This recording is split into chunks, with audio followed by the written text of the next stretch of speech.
Welcome to the Properties to Profit podcast. I'm Michael, your host. Excited to share with you my journey from a six-figure job to building a successful real estate business. Each episode will explore various aspects of real estate investing, from wholesaling and flipping to managing rentals. I'll share the lessons and insights I've gained, aiming to help you avoid mistakes and achieve your financial goals. Expect guest experts, valuable tips, and practical advice to guide you on your own real estate journey. Thank you for tuning in. If you find any value in this podcast, please subscribe, share, and follow me on social media. Let's turn properties into profits together. Hey guys, Michael here with Properties to Profits. And on today's episode, I really want to talk about the mindset behind when you think you have a deal that's going to close and it just doesn't go your way. Unfortunately, in business and sales, that happens. And if you're any good at it, it's happened several times. But there are things you can do along the way to, one, how to handle them, and two, things you can do to make sure they don't occur as often. So first things first, I want to tackle, I think the most important part is how to handle them, right? Because I think they're going to happen no matter how good you are. If you do enough deals in life and you're in sales, you're going to be faced with rejection after you already get the contract locked up. So first things first, I always tell people, man, just assume the deal never happened until it's closed and funded. Because so many salespeople and business owners start spending the money before it ever hits their bank account because they think it's theirs once it's in contract.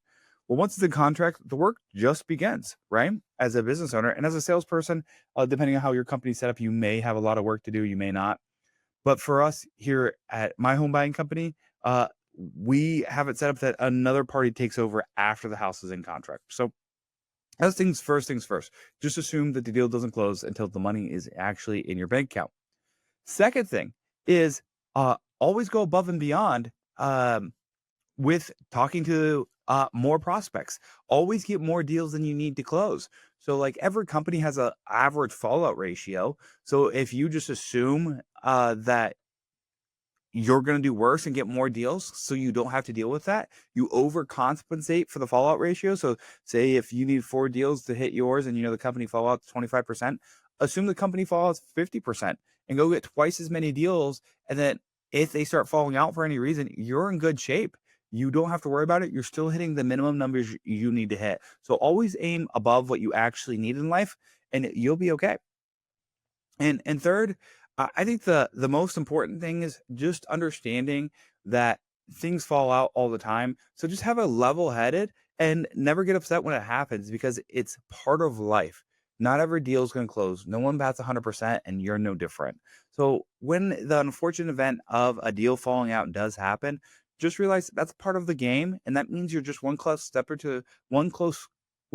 closer to the next deal closing. And so don't fret it. Just move on. Go get another deal, right? Now, on the flip side is how you can prevent this from happening. In our industry, it's not uncommon for someone to reach out to the seller after they hear it's in contract with us and try to get them to sell to them for a better price, meaning they'll pay the homeowner more. And so what we do is we literally tell them like, hey, good news is you're in contract with us, right? We show them that we're so excited. We're going to be buying your house. And I just want you to know it's totally normal for you to question, hey, if I could get more money and continue shopping. Well, the same thing happens when you go buy a car. You wonder if you could get a better deal. Well, the transaction's already been started. You signed the paperwork. We're moving forward. So I always tell people it's perfectly normal that someone comes out of the woodworks, or if you call around that someone offers you more. Why is that? It's because they're just trying to get our money and they're trying to create a headache for both parties.